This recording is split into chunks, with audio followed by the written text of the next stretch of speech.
Ini, baik. Assalamualaikum warahmatullahi wabarakatuh. Alhamdulillah rabbil alamin. Alhamdulillah hamdan katsiran thayyiban mubarakan fih. Allahumma shalli wa sallim daiman abada ala sayyidina maulana Muhammadin wa ala alihi wa sahbihi ajma'in, amma ba'd. Hadirin dirahmati Allah Subhanahu wa taala. Marilah kita senantiasa menjadikan puja-puji kehadirat Allah Subhanahu wa taala atas segala nikmat yang diberikannya kepada kita semuanya, dan kita panjatkan salawat teriring salam kepada Nabi kita Sayyidina Muhammad sallallahu alaihi wasallam serta para rekannya, para sahabatnya dan para pengikutnya yang setia hingga akhir zaman.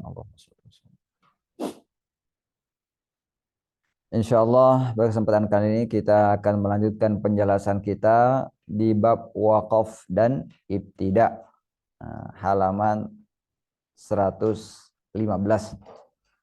Berkata rahimallahu subhanahu wa ta'ala, penulis nazaman ini yaitu Imam Ibnul Jazari, wa ba'da tajwidika lil hurufi la budda min ma'rifatil wuqufi wal ibtida'i. Artinya setelah Anda mengetahui tajwid untuk semua huruf, maka wajib pula Anda untuk mengetahui waqaf dan ibtida.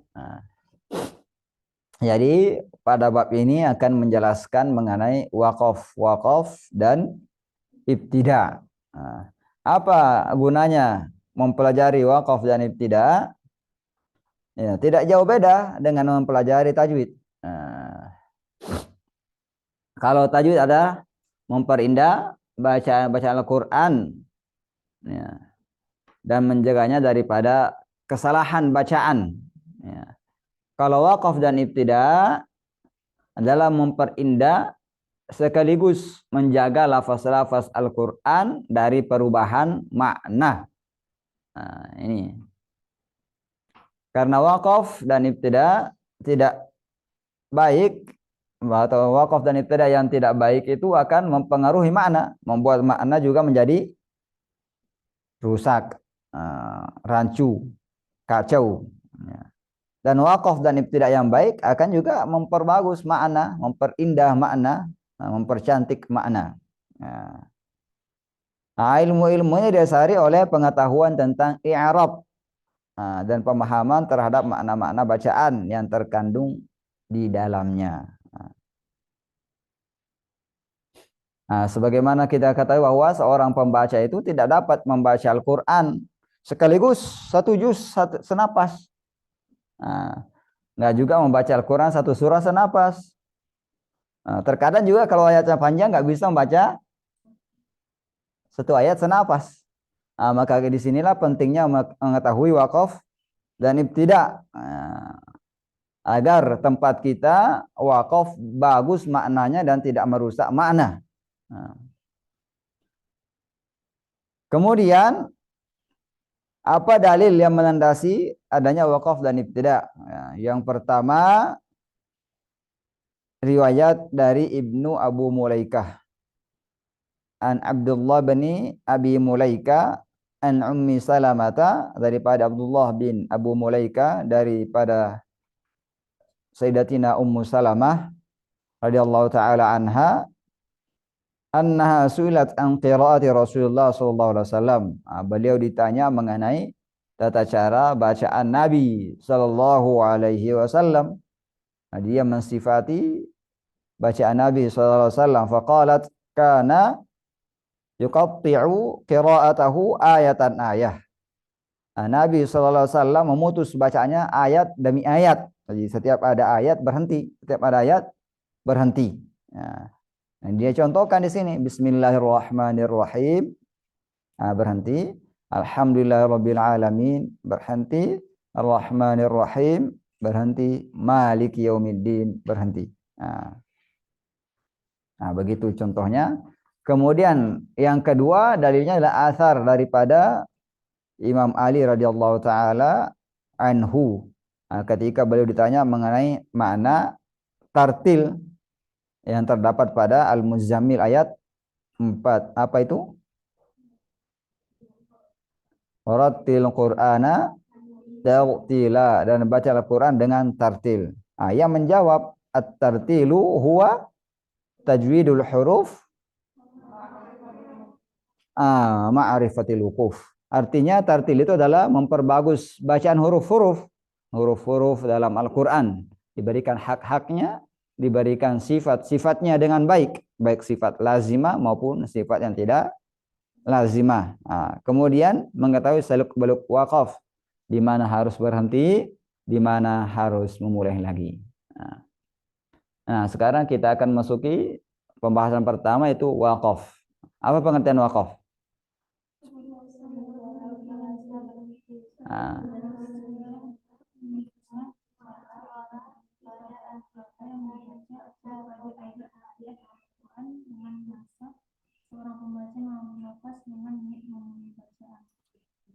Nah, silakan. Berarti kita memutuskan apa? Suara pada akhir kata yang dibaca, atau pada akhir ayat yang dibaca, di mana seorang pembaca mengambil nafas untuk memulai lagi bacaannya. Pembagian wakaf ini terbagi menjadi 3. Yang pertama ikhtibari, yang kedua idtirari, yang ketiga ikhtiyari. Jadi kalau dibuat mapping dibagi 3, wakaf dibagi 3 tuh. Ada di belakangnya. Di halaman berapa tuh? Halaman 125. Itu ada gambarnya di situ untuk mempermudah. Baik. Nah, apa itu wakaf ikhtibari? Wakaf ini adalah wakaf pada ayat yang belum sempurna, yang dilakukan oleh guru yang mengetes muridnya. Hukumnya boleh pada kata apa saja, asalkan dalam hal menguji atau mengetes atau dalam pembelajaran, dan memulai pada kata setelahnya apabila kata setelahnya itu mengandung makna yang baik, atau memulai pada kata sebelumnya apabila tidak mengandung makna yang baik. Kemudian contohnya di sini kita ambil contoh di surah apa nih? Al-Baqarah ayat 178. Misalnya di situ seorang murid membaca, coba baca.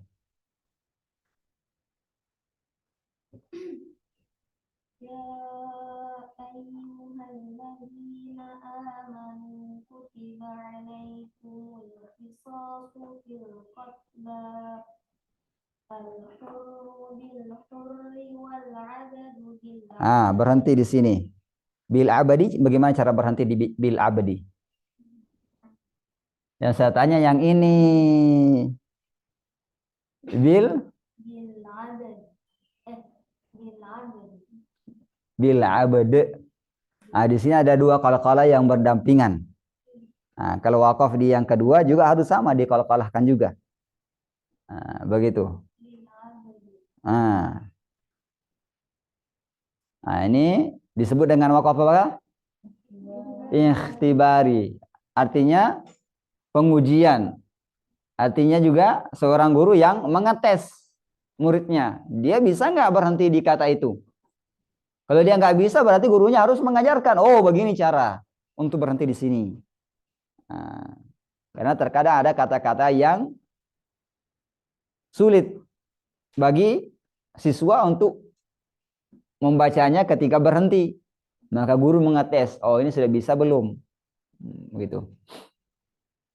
Kemudian yang kedua wakaf idtirari. Artinya apa?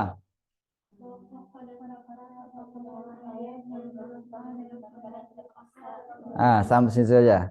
Artinya wakafnya terpaksa, bukan dengan sengaja, bukan juga dengan dipilih, bukan juga dengan menguji. Terpaksa di sini contohnya apa di situ? Habisan nafas, apalagi?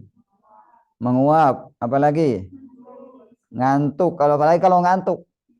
ngantuk berat lagi, ya nggak bisa itu. Bersin nggak bisa ditahan bersin, bisa nggak ditahan bersinnya? Nggak bisa. Oh, sampai sini saya baru bersin, susah banget. Eh, Nah, baik. Nah, begitu namanya contohnya wakaf idhirari. Hukumnya apa? Nah, kenapa boleh?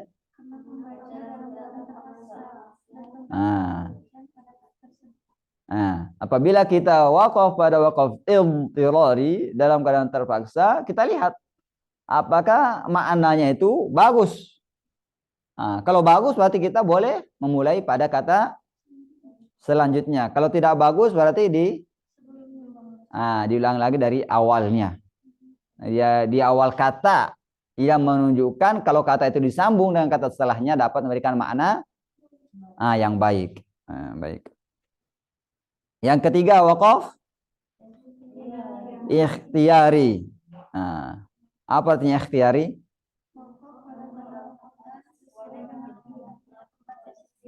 Berarti ini sesuai dengan pilihan sendiri.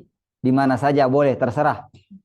Yang penting mengetahui kaidah-kaidahnya. Hukumnya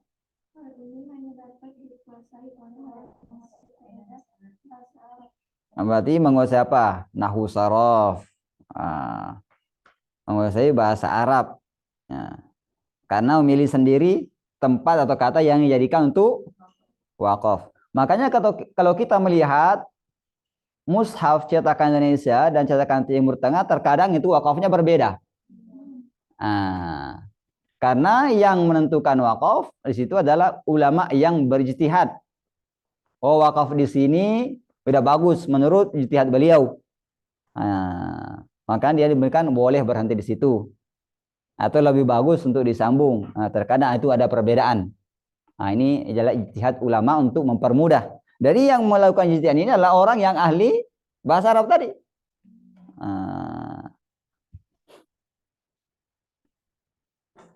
Kemudian apa lagi? Hukumnya sudah tadi ya. Kemudian wakaf ikhtiyari terbagi menjadi apa? Apa itu? Wakaf jaiz dan wakaf ghairu jaiz. Makanya wakaf jaiz ini dibagi lagi menjadi 3. Disebutkan dalam baitnya. Wahia tuqsamu idan salasatan tamun wakafin wahasan. Itu terbagi menjadi 3, yaitu wakaf tam, wakaf kafi, dan wakaf hasan. Wahia lima tamma fa illam yujadi ta'alluqun. Wakaf tam itu adalah kalau ia tidak memiliki kaitan antara tempat wakaf dengan kata selanjutnya, baik dari segi lafaz atau i'rab ataupun dari segi makna. Ini ada koma di situ atau titik supaya kita paham baitnya ya. Jangan cuma dihafal. Au kana ma'nan. Atau apabila ia memiliki kaitan secara makna, maka ia merupakan wakaf kafi.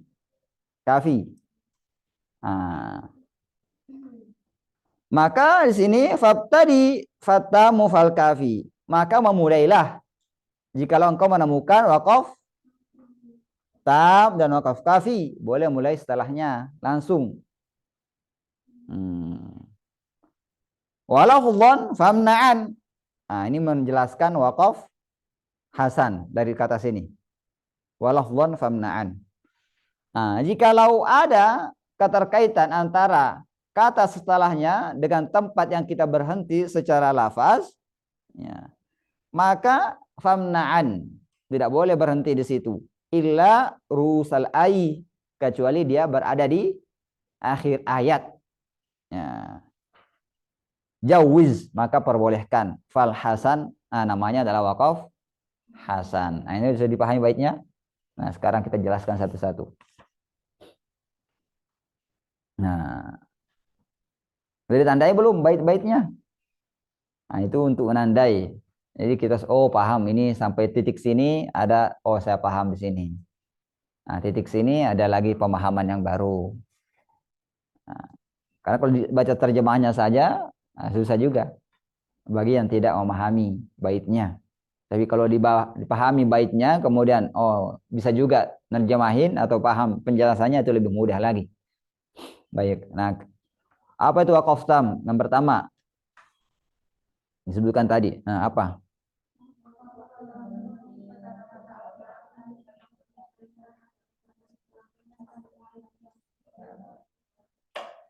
Jadi berhenti pada kata yang tidak memiliki kaitan dengan kata setelahnya, baik dari segi lafaz atau makna. Hukumnya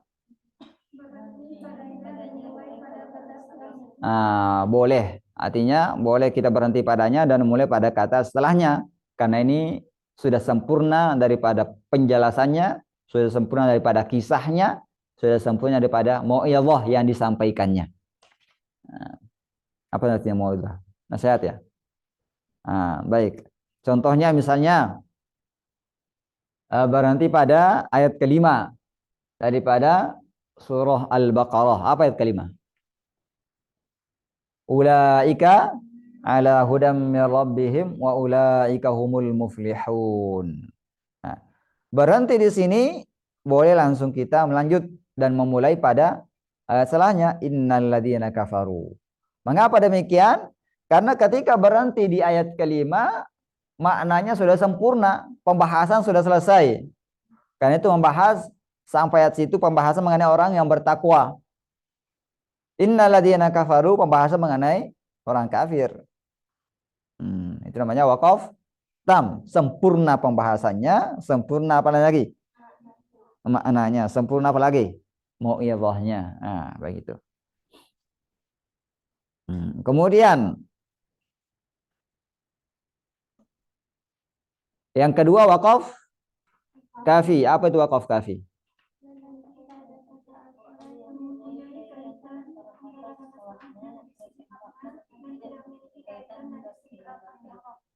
Jadi berhenti pada kata yang memiliki makna dengan kata setelahnya, tapi tidak ada kaitannya dengan i'rab atau lafaz. Hukumnya apa? Boleh juga dan boleh pada kata setelahnya. Contohnya di sini adalah berhenti di ayat keberapa itu? Ayat ke-6 yang disambung dengan ayat ke-7. Innal ladzina kafaru sawa'un 'alaihim a'anzartahum am lam tundirhum la yu'minun. Berhenti di sini. Kemudian lanjut lagi, khatamallahu ala qulubihim wa ala sam'ihim wa ala absarihim ghishawah wa lahum 'adzabun 'adzim.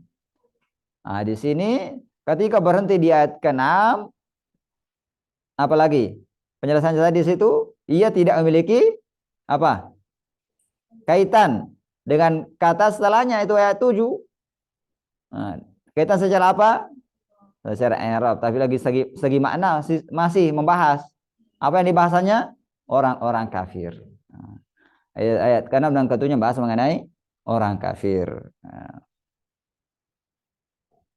Kemudian ayat 8 dan seterusnya itu membahas lagi orang munafik, beberapa ayat itu. Banyak.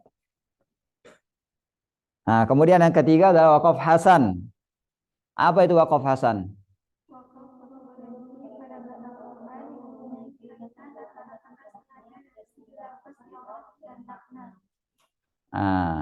Berarti kalau ia wakaf kafi hanya memiliki kaitan secara makna saja. Kalau wakaf hasan dua-duanya dimiliki, baik makna maupun lafaz atau yang i'rab. Akan tetapi berhenti padanya memberikan makna yang baik. Contoh, alhamdulillahirabbil alamin. Berhenti di pada kata alhamdulillah. Mungkin ada yang pendek banget lafaznya. Alhamdulillah. Itu artinya memberikan makna yang baik. Apa artinya alhamdulillah? Segala puji bagi Allah. Bagus apa maknanya enggak? Bagus, indah. Jadi berhenti di situ nggak jadi masalah. Cuma di sini harus mengulang. Alhamdulillahirabbil alamin. Nah, apa? Hukumnya apa di situ? Berhenti mulai pada kata atau kalimat setelahnya kecuali pada akhir ayat. Contohnya surah Al-Baqarah ayat 219. Kadzalika yubayyinullahu lakumul ayati la'allakum tatafakkaruna fid dunya wal akhirah. Berhenti di la'allakum tatafakkarun. Itu boleh. Karena di akhir ayat walaupun memiliki kaitan dengan kata setelahnya baik lafaz maupun makna. Itu contohnya ya. Kemudian berarti kita telah membahas mengenai wakaf jaiz. Wakaf jaiz tadi ada berapa? Apa itu? Ini harus dikuasai ya, nanti dijannya naik loh. Wakaf apa? Tam, wakaf kafi, wakaf hasan. Nah, sekarang pembahasan berikutnya lawannya dari wakaf jaiz. Apa itu? Ghairu jaiz atau wakaf qabih. Ghairu ma tamma qabihun walahul waqfu mutarran wa yubda qablahu. Dan yang tidak sempurna maknanya karena memiliki kaitan dengan kata setelahnya baik dari segi lafaz maupun makna disebut dengan qabih. Walahul waqfu mutarran, dan boleh berhenti padanya pada wakaf qabih ini secara terpaksa. Karena tadi secara terpaksa kan ngantuk, bersin, nggak bisa. Saya mau berhenti di sana nggak bisa, harus di sini. Karena secara terpaksa nggak ngatur ngantuknya. Apalagi ngantuk berat, masih mau menghafal, ketiduran ya. Kadang-kadang kan orang ketiduran menghafal, ada karena sudah ngantuk berat. Oyubda qablahu, dan dimulai pada kata sebelumnya. Wakaf qabih apa artinya qabih? Di sini secara istilah. Wakaf berarti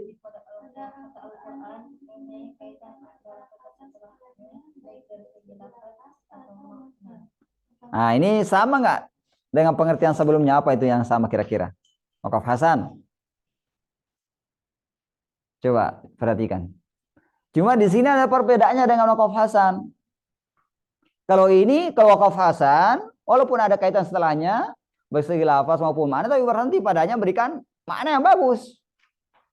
Kalau wakaf qabih berhenti padanya, tapi tidak memberikan makna yang bagus. Contohnya, kita berhenti pada kata Alhamdulillahi Rabb. Dari ayat Alhamdulillahi Rabbil Alamin. Itu artinya berhenti pada kata yang tidak memberikan faedah yang baik. Karena dapat menimbulkan sebuah pertanyaan. Contoh berhenti. Alhamdulillahi Rabb. Segala puji bagi Allah Tuhan. Tuhan apa? Menimbulkan suatu pertanyaan. Maka berhenti padanya tidak baik. Kecuali kehabisan nafas. Pendek banget nafasnya, aja pendek-pendek ini. Alhamdulillahirabbil alamin. Hukumnya apa?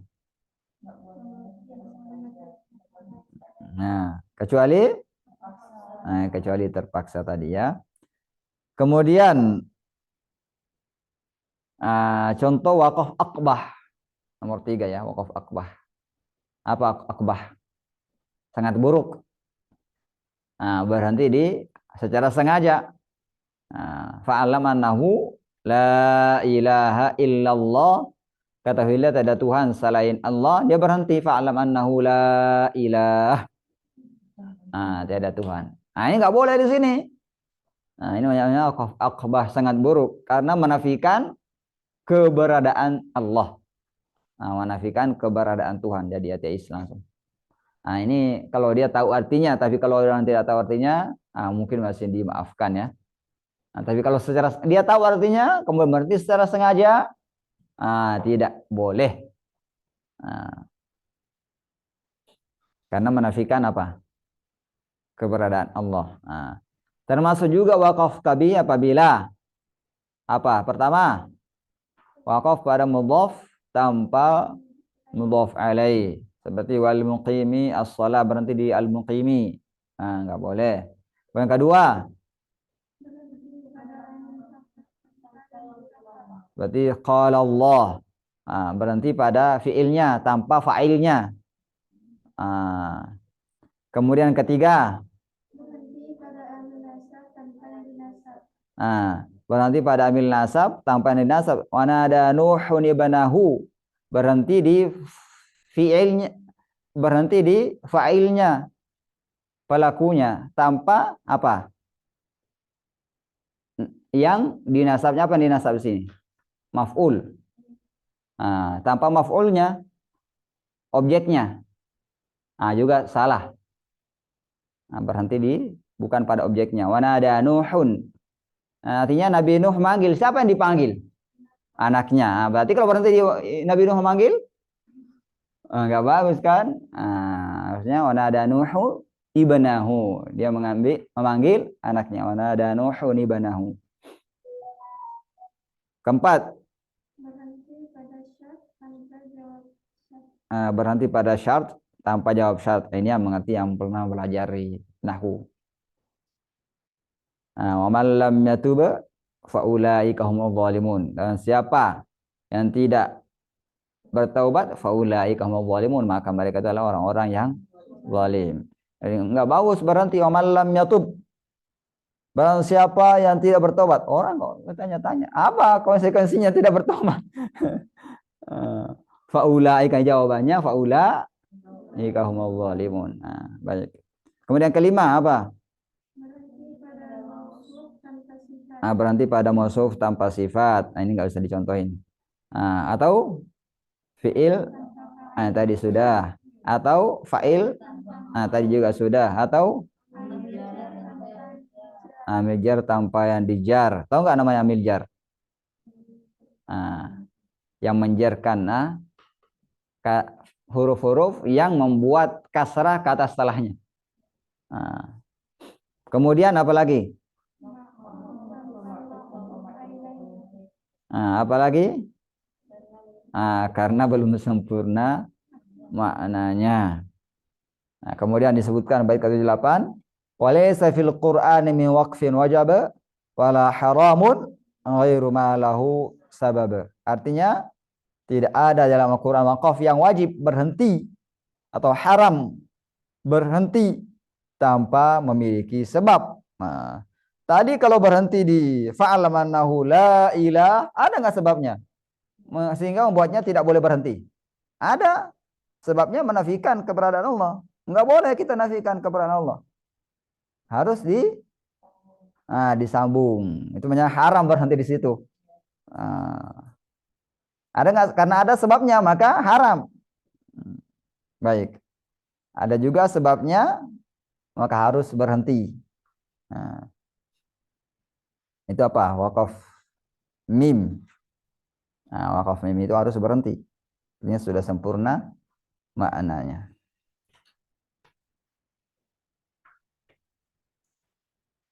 Kemudian contohnya di sini yang wajib berhenti apa? Wala yahzunka qauluhum, dan janganlah ucapan mereka membuat kamu sedih. Innal izzata lillahi jami'a. Sungguhnya al-izzah apa? Keagungan, kemuliaan, kemahakuasaan. Lillahi jami'a, hanya milik Allah seutuhnya, seluruhnya. Di sini kalau berhenti disambung wala yahzunka qauluhum innal izzata lillahi jami'a, enggak tepat. Karena seakan-akan yang mengatakan innal izzata lillahi jami'a adalah orang kafir. Masa orang kafir mengatakan innal izzata lillahi jami'a? Padahal di sini kan wala yahzunka qauluhum, janganlah engkau bersedih karena ucapan mereka. Kamu jangan bersedih karena ucapan mereka, wahai orang-orang beriman. Karena ucapan orang kafir jangan membuatmu sedih. Mengapa itu tidak membuat kita sedih? Karena al-izzah, kemuliaan, lillah jami'ah, hanya milik Allah seluruhnya. Jadi kalau ada yang mengkafir, kita nggak usah sedih dengan ucapannya, karena kemuliaan hanya milik Allah seutuhnya, seluruhnya. Nah, kalau disambung, artinya salah, maknanya tidak bagus. Nah, karena apa yang ingin disampaikan tidak tersampaikan dengan baik. Nah, itu contohnya ya. Nah, maka di sini jika Anda tidak mengetahui bahasa Arab, paling sedikitnya nahwu dan sharaf, sebaiknya Anda mengikuti tanda-tanda wakaf dalam Al-Qur'an. Nah, yang sudah ditetapkan dan dijadikan oleh ulama, atau beli buku petunjuk wakaf dan ibtidah, ada juga. Atau juga Al-Qur'an yang ada wakaf ibtidahnya, itu lebih mudah lagi.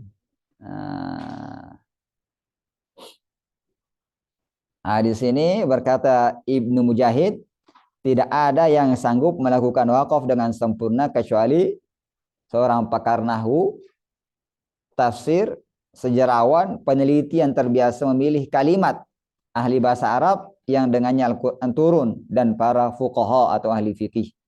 Nah, itu disebutkan dalam kitab Dirasatul Ilmi Tajwid lil Mutaqaddimin halaman 274. Maka kita singgung sedikit di sini. Saya mau tanya mengenai tanda-tanda wakaf. Kalau wakaf mim artinya apa? Boleh berhenti? Harus berhenti. Nah, baik. Kalau titik tiga itu yang berdampingan? Berhenti di salah satunya. Kalau wakaf lam alif? Nah, baik. Nah, mantap. Kalau wakaf sila? Lebih utama untuk berhenti. Qila?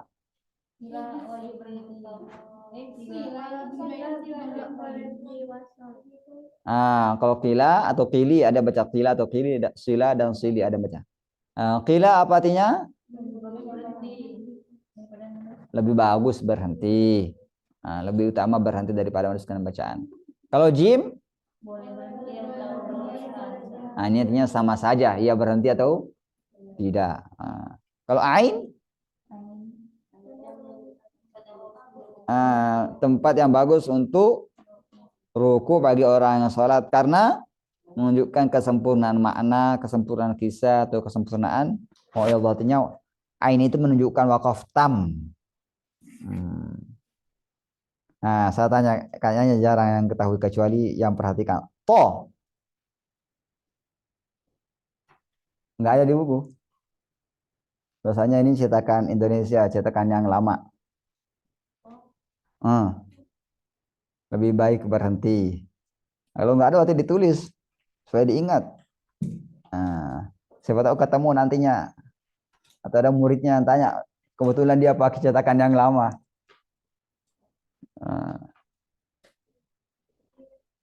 Apa tadi yang to? Silakan. Sode. Boleh berhenti. Zai disambung lebih baik. Qaf sebaiknya berhenti. Bilang. To artinya lebih baik berhenti. Shad artinya boleh berhenti. Za disambung lebih baik. Qaf kebalikannya, sebaiknya